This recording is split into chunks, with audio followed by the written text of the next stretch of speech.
Surgery కంటే hospital bill అంటేనే భయం. అదే మధ్య తరగతికి అందుబాటు ధరలో వైద్యం. Medistar hospitals.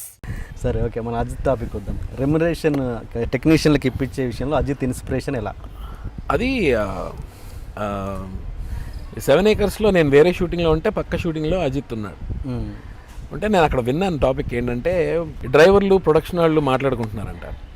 వాళ్ళు ఏంటంటే వాళ్ళకి ఇలాగే చాలా రోజుల నుంచి ప్రొడ్యూసర్ డబ్బులు ఇవ్వలేదు, కష్టంగా ఉంది, షూటింగ్కి రాలేకపోతున్నాం, జేబులో డబ్బులు పెట్టుకుంటున్నాం, ఇదేదంటే అందరూ కలిసి లేదు లాభం లేదు, అజిత్ గారి దగ్గరికి వెళ్దాం, ఆయన అయితే ఏమైనా ఇమ్మీడియట్గా రియాక్ట్ అవుతారు అని చెప్పి అజిత్ దగ్గరికి వెళ్ళారంట మేకపురంలోకి.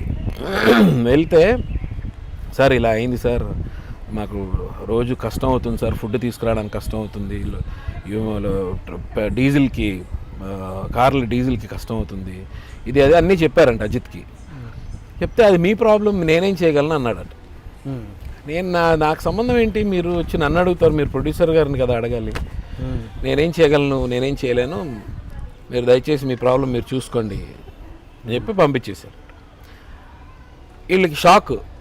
అజిత్ గారు అందరికీ హెల్ప్ చేసే వ్యక్తి, చాలా హెల్ప్ఫుల్గా ఉంటారు కదా, అలాంటిది ఎందుకు ఈయన అసలు ఏం స్పందించలేదు అని చాలా షాక్ అయిపోయారంట అందరూ.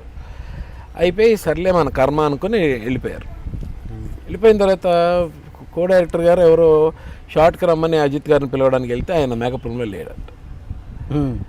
అదేంటి లేరేంటి అని అంటే హోటల్కి వెళ్ళిపోయారంట. హోటల్కి వెళ్ళిపోయారని ప్రొడక్షన్ మేనేజర్లు వాళ్ళు ఫోన్లు చేస్తున్నారు, సార్ వెయిట్ చేస్తున్నారు అంటే, లేదు వాళ్ళందరూ క్లియర్ చేయండి, చాలా రోజుల నుంచి వాళ్ళు పెండింగ్ ఉన్నాయంట, వాళ్ళందరూ మీరు క్లియర్ చేయండి, లేకపోతే నన్ను చేయమని చెప్పండి, నేను చేస్తాను, తర్వాత నాకు సెటిల్ చేయండి, ఏదో ఒకటి చేద్దాం, అయిన తర్వాతే షూటింగ్ చేద్దాం అని అజిత్ చెప్పాడు. ఈ విషయం తెలిసింది యూనిట్ మొత్తం టెక్నీషియన్స్ అందరికీ.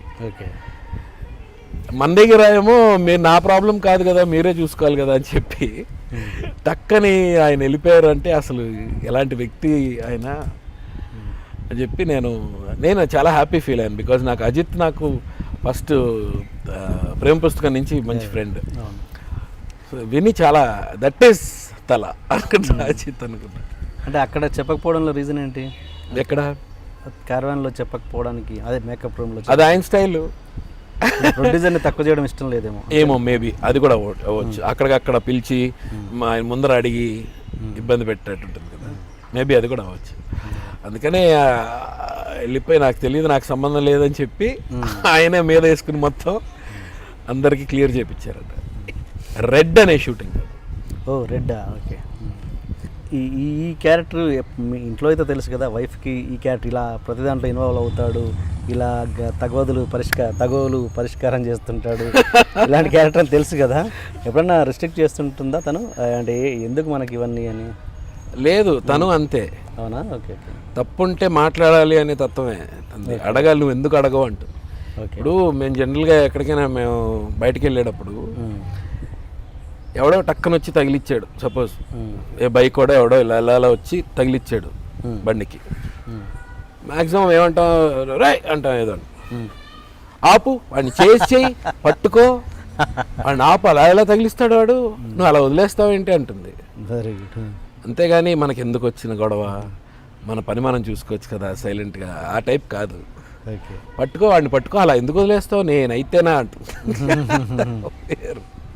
ఓకే, ఇది అంటే ఇంతకుముందు అజిత్ టాపిక్ వచ్చింది కాబట్టి అజిత్ తోటి రిలేషన్ మంచి రిలేషన్ అని విన్నాను. అజిత్ సమీర్కి ఆల్మోస్ట్ క్లోజ్, ఫస్ట్ సినిమా చేశారు కాబట్టి. ఎందుకంటే ఆ రిలేషన్ని ఎందుకు సమీర్ వాడుకోడు అంటే, మనం అంటే నామోషి అడగడానికి, అంటే మనం ఇక్కడికి వచ్చిందే క్యారెక్టర్స్ చేయడానికి కదా, క్యారెక్టర్స్ అడుక్కోవడం మీన్స్ అడుక్కోవాలి, తప్పదు కదా, తప్పేం లేదు కదా దాంట్లో నామోషియా సమీర్కి? లేదు, నామోషి కాదు, నా తత్వం కాదు అది. నేను ఇందాక అదే చెప్పాను, నాకున్న డ్రాబ్యాక్ అదొకటే.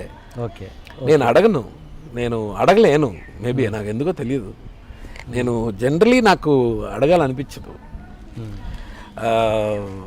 అంటే ఇప్పుడు అజిత్ అంటే పోనీ తమిళనాడులో ఉన్నారు, ఆయన తమిళ్ హీరో, పోనీ వదిలేద్దాం. నాకు ఇక్కడ బాగా క్లోజ్ తారక్, ఎన్టీఆర్, జూనియర్ ఎన్టీఆర్ బాగా క్లోజ్. ఆయన అంటే ఫస్ట్ ఫిలిం నుంచి ఆయనతోటి ట్రావెల్ అవుతూ వస్తున్నాం, వాళ్ళ ఇంట్లో కూర్చుంటాం, అందరం కలుస్తాం, సరదాగా మాట్లాడుకుంటాం, వాళ్ళ ఇంట్లో భోజనం చేస్తాం. అయినా కానీ ఏ రోజు నేను తారక్ నాకు ఒక మంచి, నేను ఏవో చేస్తూనే ఉన్నాను కానీ నాకు ఒక బ్రేక్ వచ్చేది ఏదైనా చేయవా అని ఎప్పుడు అడగలేదు. నేను చెప్తున్నా కదా, నాకు నచ్చదు అది. ఇప్పుడు friendship is totally different from profession అని నా ఫీలింగ్. ఓకే, అంటే ఫ్రెండ్షిప్ని ప్రొఫెషన్కి వాడుకోవాలి అని. అంటే ఇక్కడ ఏమవుద్దంటే వాడుకోవడం అని కాదు, ఒక సినిమా స్టార్ట్ అయ్యేటప్పుడు మనం ఎంత ఇవాళ రాత్రి కూర్చొని తాగి ఉన్నా కూడా గుర్తుండకపోవచ్చు, ఎల్లుండి గుర్తుండకపోవచ్చు, అరే సమీర్ అనేవాడు ఉన్నాడు అన్నది విషయం మర్చిపోవచ్చు. కరెక్టే, వాళ్ళు బిజీలో ఉంటారు. అట్లీస్ట్ రిమైండ్ చేయాలి అన్నా సరే అడగాలిగా, నాకేమైనా చూడవా అని అడగాలి. ఏం టెర్మినాలజీ వాడతాను, ఓకే, నాకు అది రాదు. నేను అది ఎప్పుడు ఈ రోజుకి నా డ్రాబ్యాక్ అదే. నాకు అందరు డైరెక్టర్లతో వర్క్ చేశాను, అందరు హీరోలతో వర్క్ చేశాను. జనరల్గా ఏంటంటే ఒక పిఆర్ మెయింటైన్ చేయాలి. ఏది ఈ సినిమా అయిపోయిందా, అయిపోయింది అని కాదు, ఎప్పుడో ఒకసారి ఒక కాంటాక్ట్ చేయాలో, లేకపోతే హలో అనాలో, లేకపోతే అది నాకేదో వెంబడించినట్టు ఎగ్జాక్ట్లీ అలా ఉంటుంది. ఇప్పుడు తారక్ ఎంత క్లోజ్ అయినా కానీ వన్స్ తనకి మ్యారేజ్ అయిన తర్వాత తన స్పేస్ తనకు వదలాలి కదా. ఇప్పుడు తారక్ ఇంట్లో ఉన్నాం అనుకోండి, తారక్ ఇంట్లో ఉంటే నాకు ఆయన తారక్, లొకేషన్కి వచ్చేస్తే బాబు అంతే, నేను అలాగే పిలుస్తాను. ఎందుకంటే you should not carry it to the location. And space వాళ్ళకి ఇచ్చేయాలి. Whatever it is, he is the hero of the film and you have to respect that. అది నాకు ఖచ్చితంగా ఎవరికైనా అదే చెప్తా. ఫ్రెండ్షిప్ వేరు, ఫ్రెండ్షిప్ ఉంటుంది, ఎలాగా ఉంటుంది. ప్రొఫెషనల్కి వచ్చినప్పుడు you have to be professional, అంతే. ఎగ్జాక్ట్. అంటే నాకు అంటే ఈ అజిత్ టాపిక్ ఇంకోటి ఉంది, ఈ జూనియర్ ఎన్టీఆర్ టాపిక్ వచ్చింది కాబట్టి నాకు తెలిసిన రూమరా నిజమో తెలియదు, నాకు ఇద్దరికి ఎక్కడో చెడింది, చాలా గ్యాప్ వచ్చింది ఇద్దరికి అని విన్నాను. నిజమా? గ్యాప్ ఇప్పుడు అదే చెప్పాను కదా, తన మ్యారేజ్ అయిన తర్వాత మ్యారేజ్ అయిన తర్వాత తారక్ ఎక్కడున్నావు, ఇంట్లో ఉన్నావా, రావచ్చా, కలవచ్చా అని ఎలా అడుగుతాం. తను పిలిచాడు అనుకోండి, అది వేరే విషయం. తను అలాగే పిలిచేవాడు. ఇప్పుడు కొడుకు పుట్టిన తర్వాత అలా స్లోగా ఏంటంటే you have to give him his own life and space కదా.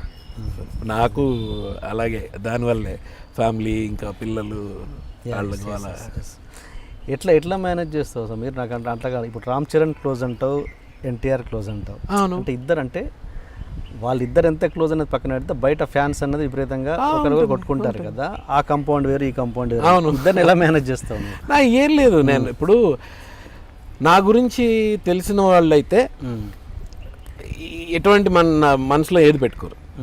ఆబ్వియస్లీ నా గురించి నేను తారక్ని కలిసి వస్తున్నాను, నేను తారక్ని కలిసి డైరెక్ట్గా చరణ్ దగ్గరికి వెళ్ళి కలవచ్చు మేబీ, లేకపోతే నిన్న తారక్ సినిమా చేసి next day Ram Charan cinema చేయొచ్చు. సో వాట్ అంటే హౌ యు ఆర్ అనేది ఇంపార్టెంట్. వాళ్ళకి అలాంటి ఫీలింగ్స్ ఏమి లేక నాకు తెలిసి అయితే ఏం కనిపించలేదు 1% కూడా ఎప్పుడు. నేను అలాగే బాలకృష్ణ గారి సినిమా చేస్తాను, చిరంజీవి గారి సినిమా చేస్తాను, నథింగ్.